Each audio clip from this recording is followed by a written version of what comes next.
भगवान शिव जैसे ही अपनी आंखें खोलते हैं तो उनके सामने माता पार्वती आती हैं। हे प्रभु, आप तो ध्यान लगाकर बैठ जाते हैं। अब हमारे खाने के लिए भी कुछ नहीं है और ना ही आप कुछ काम करते हैं और ना ही कुछ कमाते हैं। अब बताइए भला हम क्या खाएं? ऐसे में हमारा गुजारा कैसे चलेगा प्रभु? अगर आप बुरा ना माने तो मैं आपसे एक बात कहूँ, क्या आप मेरी बात को मानेंगे? हाँ हाँ देवी, हमने 7 फेरे लेते समय आपको वचन दिया था, क्या हम आपकी हर एक बात मानेंगे? तो बोलो, हम आपकी बात जरूर मानेंगे। क्यों ना प्रभु, आप वृंदावन चले जाइए और आपका एक बैल तो आपके साथ है ही और दूसरा कान्हा से मांग लीजिएगा। उनकी खेती पे आप कुछ खेती करिएगा और जो उगे तो आप ले आइएगा। लेकिन प्रभु ध्यान रखिएगा, आपको ऊपर का हिस्सा लेना है और नीचे का हिस्सा आपको कृष्ण जी को दे के आना है। अच्छा ठीक है देवी, आप कहती हैं तो हम वृंदावन जरूर जाएंगे। भगवान शंकर और नंदी दोनों लोग वृंदावन के लिए चल देते हैं। लेकिन रास्ते में नंदी कहता है कि प्रभु, कान्हा तो बहुत चालाक है, आप जरा ध्यान रखिएगा। नहीं नहीं नंदी, हमें वहाँ जाके तो खेती करनी है, चलो जो आगे होगा देखा जाएगा। ऐसे कहते हुए वे कान्हा के द्वार पर पहुँच जाते हैं। भगवान शंकर वहाँ जाके शंख को बजाते हैं। तभी कान्हा बाहर आते हैं। अरे प्रभु, आप आइए आइए, भीतर की ओर चलते हैं। अरे नहीं कान्हा, मुझे भीतर की ओर नहीं जाना है, तुमसे एक बात कहनी थी। हाँ हाँ प्रभु, जरूर कहिए। कान्हा, मेरे पास एक अपना नंदी बैल है, तुम मुझे अपना एक बैल दे दो और अपनी ज़मीन दे दो, मुझे तुम्हारी ज़मीन पर खेती करनी है। माँ, भगवान शिव हमारा खेती करने के लिए मांग रहे हैं। हाँ हाँ बेटा, दे दो, ये तो और अच्छी बात है, हमें खेती भी नहीं करनी पड़ेगी। लेकिन कान्हा, मेरी एक शर्त है, जो तुम कहोगे मैं वही बोऊंगा, लेकिन ऊपरी हिस्सा मैं लूँगा और नीचे का हिस्सा मैं तुम्हें दूंगा। हाँ हाँ प्रभु, ठीक है। तो बोलो कान्हा, मैं इस पर क्या बोलूँ? तो प्रभु आप ऐसा करिए कि इस पर आप आलू उगा लीजिए। अच्छा ठीक है कान्हा। शंकर जी उस खेत पर आलू उगाने लगते हैं। शंकर जी ने बहुत अच्छी आलू उगाई थी। अब तो पूरी फसल भी तैयार हो चुकी थी, अब वह पक भी चुकी थी। इसीलिए भगवान शिव ऊपरी हिस्सा तोड़कर, यानी उसके पत्ते को तोड़कर अपने कैलाश ले जाते हैं। बाकी नीचे का आलू कृष्ण जी रख लेते हैं।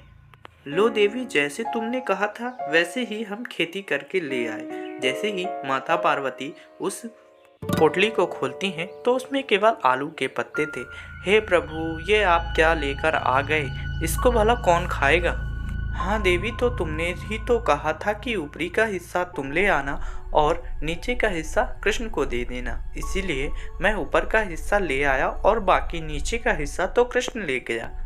प्रभु एक काम कीजिए, आप दोबारा से जाइए और उस पर दोबारा से आप खेती कीजिए। लेकिन प्रभु, इस बार आपको ऊपर की नहीं नीचे की खेती आपको रखनी है। फिर से भगवान शिव और नादिया कृष्ण जी के घर पे चले जाते हैं। कहिए प्रभु, फिर से आपका कैसे आना हुआ? कृष्ण, मुझे एक बार फिर से तुम्हारी खेत पर खेती करनी है, लेकिन इस बार शर्त दूसरी होगी। मुझे नीचे की खेती चाहिए और ऊपर की खेती तुम रख लेना। बताओ अब इस पे क्या बोना है? हाँ तो प्रभु, आप इस पे बाजरा बो लीजिए। भगवान शंकर अब उस खेत पर बाजरा बोने लगते हैं। भगवान शिव ने फिर से कड़ी मेहनत की और उस खेत पर अच्छी खासी बाजरा की फसल को उगाया। अब तो भगवान कृष्ण ऊपर की बाजरा की फसल को काट कर ले जाते हैं और जो नीचे की डंडियां बचती हैं उसे भगवान शंकर फिर से अपनी पोटली पर बांधते हैं और कैलाश ऊपर ले जाते हैं। जैसे ही माता पार्वती उस पोटली को खोलती हैं तो उसमें केवल बाजरे की डंडी थी। हे प्रभु, ये आप क्या ले आए? इस घास फूस का मैं क्या करूँगी?